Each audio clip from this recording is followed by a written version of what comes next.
Hello, this is the Gemsbach, and today's topic is Darkest Dungeon, a game developed by Red Hook Studios and originally released in 2016. Despite all of its thematic darkness and mechanical brutality, Darkest Dungeon can be quite a joy to play. It has a balanced mix of depth and breadth in its D&D style strategy mechanics, making for a satisfying experience when formulating and executing plans. Its level of aesthetic polish stands out as exceptional, putting it alongside the work of other artistically gifted small development teams like Supergiant Games, Nitrome, and Team Cherry. And its level of difficulty makes for an agreeable challenge that requires players to develop non-trivial strategies for long-term success, as all strategy titles should. I most assuredly have an overall positive impression of the game, and if this were a simple review of it, I would only feel that I was slightly misrepresenting my opinion if I closed by giving it an unabashed recommendation. It's a very competent mix among an RPG, a roguelike, and a strategy game, all set against a backdrop of Lovecraftian horror. What's not to like? Success so clearly in view. Or is it merely a trick of the light? But the game's literal tens of thousands of positive Steam reviews more than adequately cover its merits, so that's not what I want to talk about here. Instead, this video will be focused on the abundance of small design decisions, surfacing roughly between the 20-hour mark and 60-hour mark of a playthrough, which serve to weaken the game's demonstrable strength. I should clarify right at the outset that none of the things I will be discussing in this video are elements covered by the title's gameplay options, which include a number of toggles for enabling or disabling some of the game's more contentious mechanics. Rather, the decisions I will highlight include non-optional mechanics that unduly slow its pace, that mislead the player to push them towards subpar strategies, and that add challenge in ways that feel sloppy or even unintentional. Alone, any one of them would probably be nitpicking for me to discuss, but together they sum into a disrespect that the game demonstrates toward the player's time. In time, you will know the tragic extent of my failings. Even transitioning into my list of grievances requires beginning with some further praise, as the first topic I'll be discussing relates to a relatively unpopular mechanic in Darkest Dungeon that I actually think is quite brilliant: its stress system. There is a huge amount of overlap between the content of Darkest Dungeon and the content of tabletop RPGs in the vein of Dungeons & Dragons, with both having turn-based combat that plays out in initiative order, distinctions between short rests and long rests, damage and dodge mechanics reliant on chance, a narrator speaking over the action, Impressive.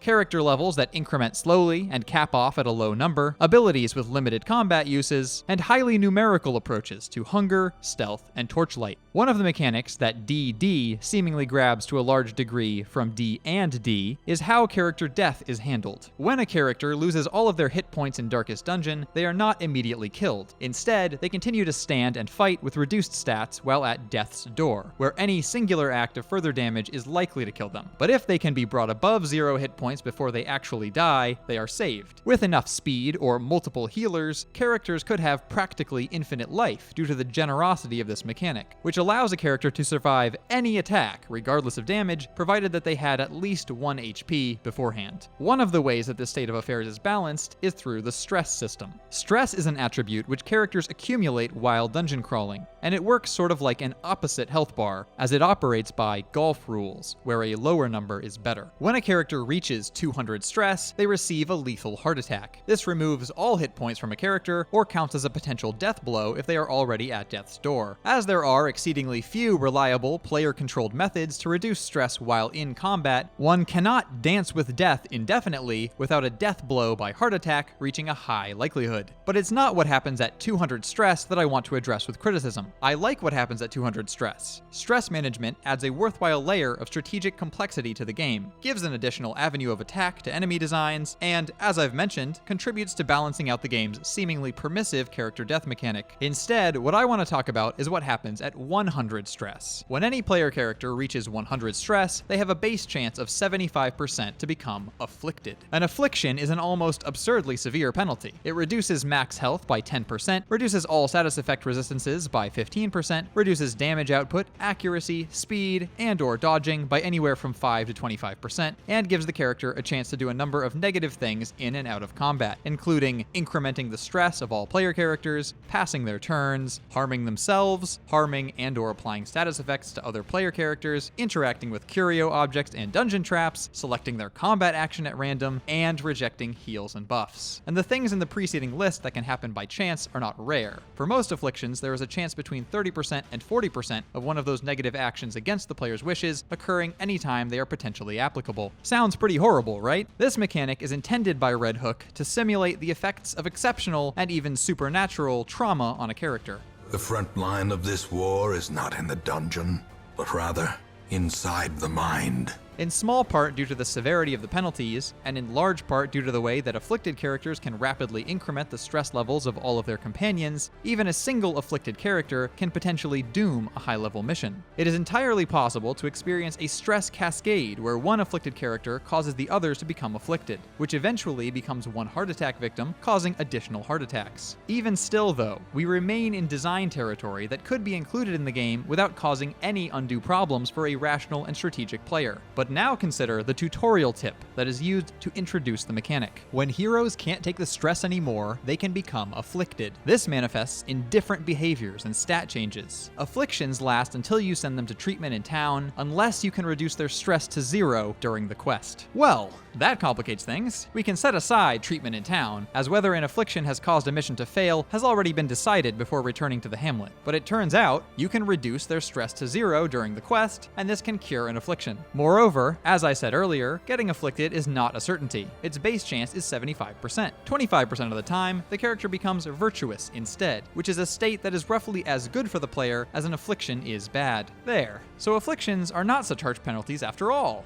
Except though the notion that you can cure an affliction is tantamount to a lie, and virtues have the unintended side effect of encouraging players to play worse. How quickly the tide turns. Yeah, it turns out that the few unlimited combat skills that reduce stress, and the many limited camping skills that reduce stress, both count as buffs that most afflicted characters have a 30 to 40% chance of rejecting. As a result, in a full playthrough of the entire game and all DLC content spanning over 80 hours, I have never once actually managed to cure an affliction while inside a dungeon. The game pretends that this is an aspect where skillful play or strategy can allow recovery from a streak of bad luck, but it actually isn't. Virtues, on the other hand, are exceptionally powerful, and they should definitely not be made more common unless they are first reduced in excellence. They immediately reduce stress by 55, provide temporary immunity to afflictions and heart attacks, add 25% to all status effect resistances, grant a couple stat bonuses, and regularly buff or de-stress allies. But how exceptional they are leads to a weird phenomenon, where new players are incentivized to take the risk of letting their characters hit 100 stress, particularly because new players will not be aware of just how much more likely an affliction is than a virtue, and will also be under the mistaken impression that afflictions can be cured during an adventure under normal circumstances. It's a weird situation. It feels as if the afflictions and virtues were designed by one member of the development team, the camping and tutorial tips were designed by a different member of the development team, and those two people never spoke to each other. By these elements, players are initially misled. In actuality, if it can be avoided, it is essentially never worth the risk of letting a character reach 100 stress, unless that character is in the flagellant class or has significant buffs to virtue chance. One should always try to camp just before then, rather than just after then. It's not a problem that the affliction system is in the game. It's not a problem that it has harsh penalties. It's not a problem that it takes control away from the player. All of that is core to the uniqueness and themes of Darkest Dungeon. It's just a problem that the way the game gets the player to experience the system is through a set of design choices that feel unintentionally misleading. This issue could be easily fixed by either simplifying the effects of the system, surfacing more of the relevant information to the player, or placing much heavier early emphasis on the need to avoid 100 stress. Ultimately, this is not an innocuous point that can be forgiven by referring to the game's thematic aims. Due to the rather lax difficulty of apprentice and veteran missions, a player is unlikely to detect this, possibly accidental, deception until it has caused losses in several long-duration and/or champion-level missions, thereby including the deaths of several high-level heroes. This is an expenditure of multiple hours of the player's time being thrown in the trash just to undo the bad strategic advice given and implied by the game itself. Large chunks of the player's time are being wasted simply because of the precise way that the affliction system is implemented, the incredible harshness of its secretive mechanical effects, the fiction that it can be overcome at regular intervals, and the false hope of glowing virtues. Mechanical hazards possessed by evil intent.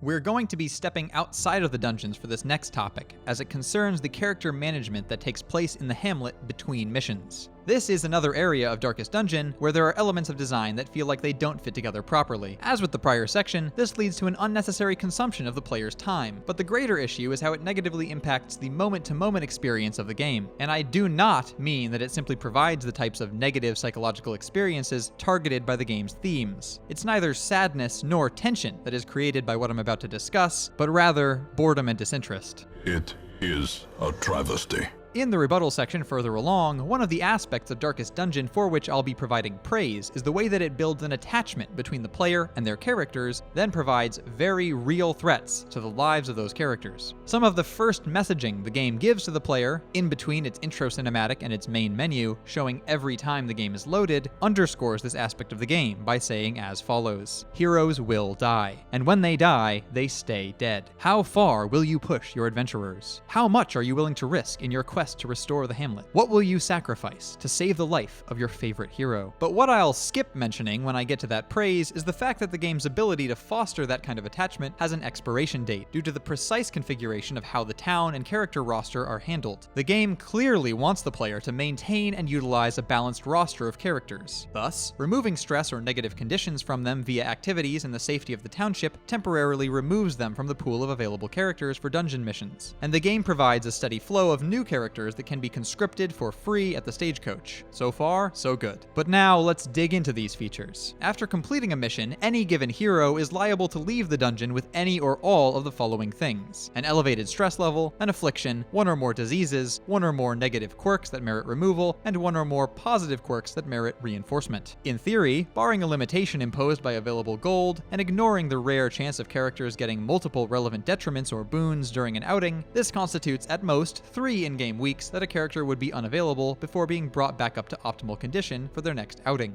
But here are a few complications. The stress relief mechanics have between a 20% and 30% chance to detain characters for 1 or 2 additional weeks. Even fully upgraded stress relief centers do not guarantee a low enough stress level to bring a character into a mission with confidence, sometimes requiring 2 weeks of treatment. Stress relief activities have a further roughly 20% chance of applying quirks that can themselves merit treatment. Stress relief activities can apply week-long debuffs that make those characters unfit for some dungeons. At most, 3 positive quirks can be locked at once, meaning that a preferable new quirk requires 2 weeks of treatment to replace a previously locked-in asset, and as noted before, it is possible for heroes to contract multiple diseases or acquire multiple new quirks of either polarity while in a dungeon. In a worst-case scenario, this can mean more than one consecutive in-game month, where some potentially important characters are sidelined, translating to over 5 hours of real time playing Darkest Dungeon without access to those characters. The developers are clearly aware of this state of affairs, as the number of available stress relief activity slots for each week caps out way up at 16 to 17, with the maximum upgraded roster allowing room for a whopping 28 to 31 heroes. These ranges depend on difficulty settings and DLC installations. When the campaign was early on, the roster was small, the dungeons were short, the diseases were rare, and the mission payouts were low enough to force decision-making in the hamlet. Every death felt like a dramatic punch in the gut. That was amazing. The game had effectively instilled an emotional experience in the player. I was personally naming every character, training them from 0 to hero, and feeling every threat to their fictional well-being with every ounce of my non-fictional empathy. But further along, as the roster size, reward payouts, and mission length grew, things changed. Longer missions mean characters exiting with more stress, more quirks, and more diseases. Higher payouts mean decision-making can be skipped, as it is possible to just build everyone into optimal heroes over time through slow effort. And a larger roster means individual characters are diminished in importance. A player comes to care about a character by playing as or with that character. A bond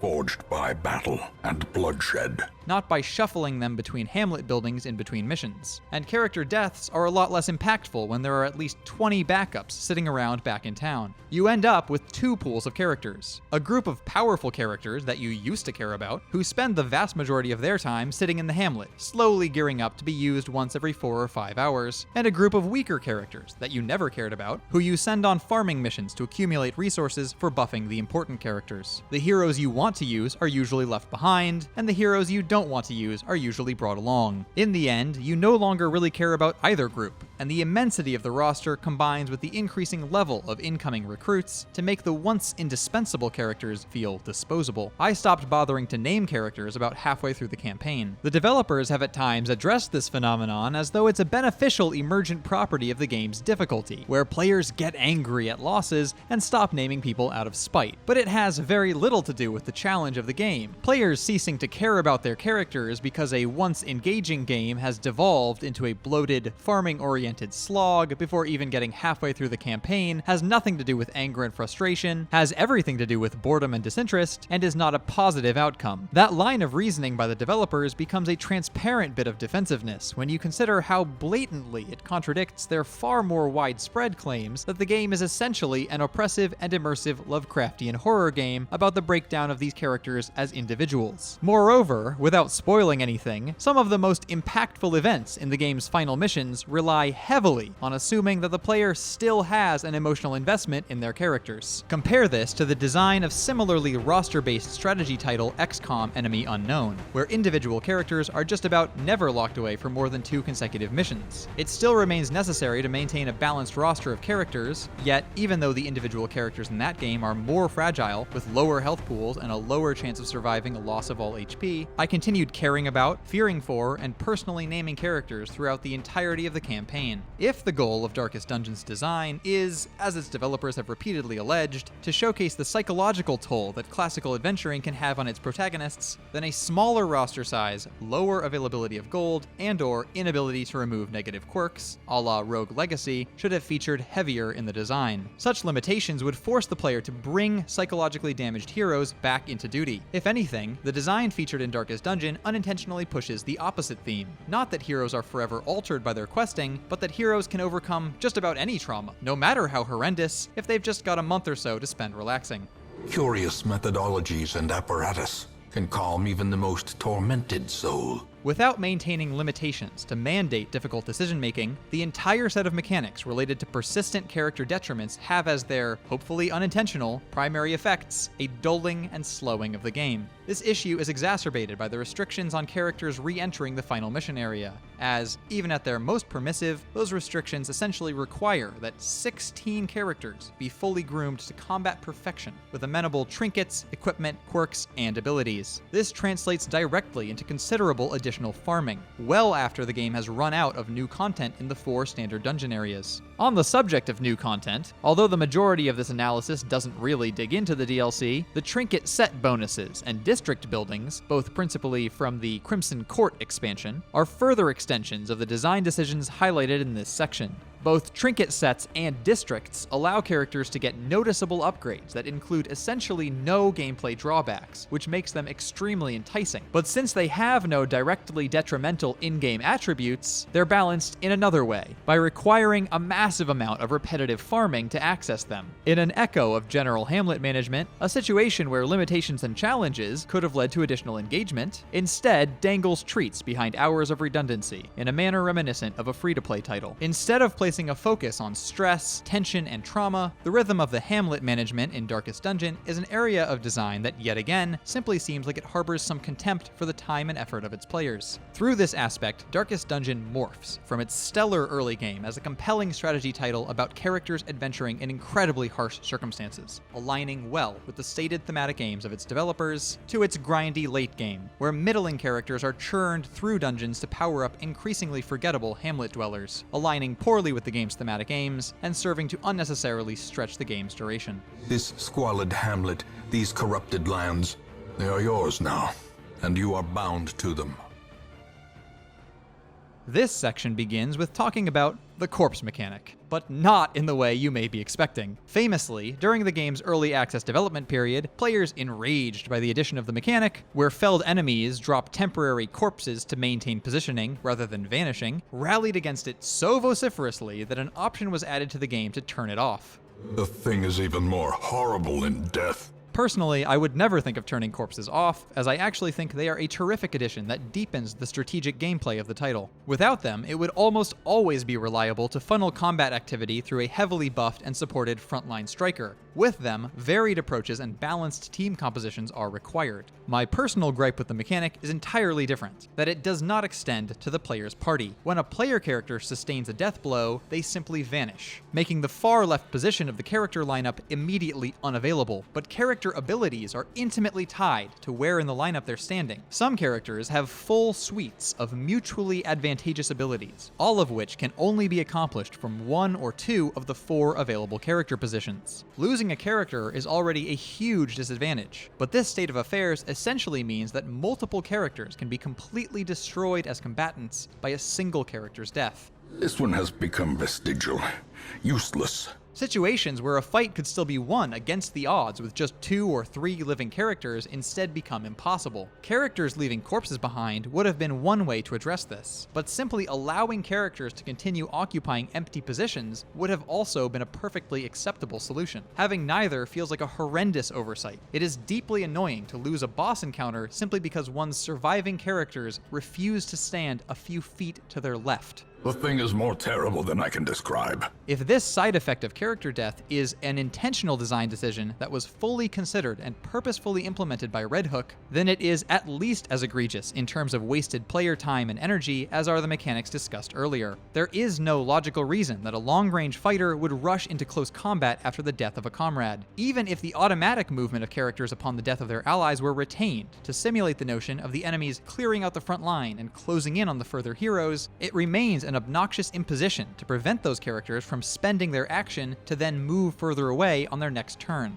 So, a funny thing happened literally the day after the article version of this video was published. Darkest Dungeon's final DLC, the player versus player Butcher's Circus, was released. And by sheer coincidence, it features corpses for player characters in order to address this exact issue in that mode. But, at least for now, that player character corpse system has still not been added to the single-player campaign, meaning that even though it's now in the game, it's still absent from the vast majority of the game's content. As it stands, situations that feel like they should be entirely and even trivially winnable despite losing a character must often be immediately abandoned instead, simultaneously bringing about 2 negative consequences: unnecessarily throwing away the 30 to 60 minutes that the player spent getting there, and discarding a clear opportunity to create engaging, dramatic, tense scenarios for the player. Terrible vistas of emptiness reveal themselves.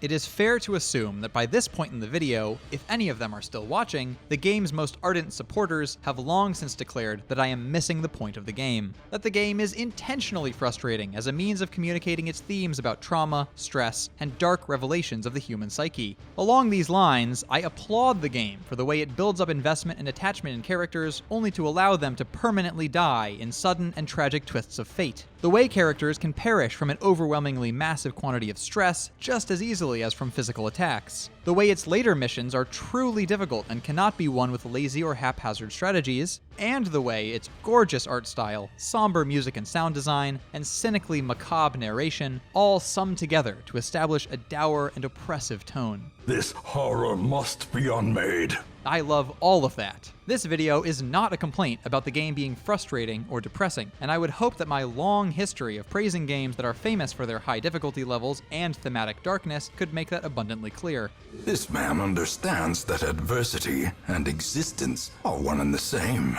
As an aside, anyone complaining that Darkest Dungeon is too difficult is probably just stubbornly refusing to reevaluate their strategies upon reaching the highest level missions, and may even be the type of player who refuses to use any ability that neither deals damage nor heals. No, instead, this video is a complaint about a game whose affliction system plays make-believe that it is itself subject to strategic play when it is typically better avoided, whose many redundant systems and random town events come together to counterproductively reduce the emotional impact of character deaths. and whose character positioning system can turn a single lost character from a large setback into an actually impossible arrangement. That the game's structure loses the interest of its players along the way is a statistical fact. Even at the game's lowest and least tedious difficulty setting, only an abysmally low, roughly 4% of players have actually beaten the game's campaign, according to Steam. For reference, with regards to other indie titles that are at least as difficult across a few genres, that's about 2/3 of the share that have beaten Super Meat Boy, less than 1/3 of the share that have beaten Opus Magnum, and less than 1/4 of the share of players that have beaten Hollow Knight. This is especially regrettable because some of Darkest Dungeon's very best content is tucked away in its final missions, yet has never been reached by over 90% of its players. Darkest Dungeon bills itself as a game about making the most of a bad situation, but that's inaccurate. In truth, it's a game about making the most of good situations by capitalizing on synergistic character abilities and strokes of good luck. The game's actual bad situations are the things that can't be overcome, such as lengthy stress removal rituals, grindy town and character upgrades, and unevenly implemented or misleading mechanics operating at apparently cross purposes. It's meaningless to suggest that one must make the best of the game's bad situations when the bad situations in question do not make the gameplay more difficult. They just cause the game to take considerably longer to play. The shifted corridors and sloped walls of our ancestry are beginning to feel familiar. There is really only one thing that unites all of the seemingly strange design decisions detailed in this analysis, and turns them from clumsiness into something more concerning. That all of them serve to make the game take longer and be slower. It takes time to repeat quests that spiraled out of control because afflictions are falsely presented as small setbacks that are curable under normal circumstances. It takes time to repeatedly manage stress, afflictions, diseases, positive quirks, and negative quirks for characters while farming resources with others. It takes time to make additional attempts at bosses that only beat the party because dead characters moved living characters irrevocably out of position. There is some very solid strategic gameplay in Darkest Dungeon, especially when playing a level 5 or 6 mission with a carefully selected team. Great adversity has a beauty. But to get to it, one must reach through a few layers of sticky, time-wasting gunk. I like Darkest Dungeon. It's a great game, but if it weren't bogged down with the gunk, it could have been a staggeringly exceptional game, an indie strategy masterpiece on the level of Slay the Spire and FTL. If one is being particularly uncharitable, which would probably be a pretty fair way of describing this video, one could say that Darkest Dungeon is a game with 30 hours of truly incredible content that takes at least 60 hours to complete. The campaign is long. The design decisions covered in this video, and some others of this kind, truly do seem to serve the primary purpose of swelling the duration of the game. There is nothing inherently favorable about continually stretching the length of a game to be as long as possible. On the contrary, none of these things became grating issues to me while playing until after I was over 20 hours in. Actually, the eloquent narration of the Ancestor in Darkest Dungeon includes a line that captures this concept very well. Monstrous size has no intrinsic merit, unless inordinate exsanguination be considered a virtue. So that's what this video is then. A bit of bloodletting.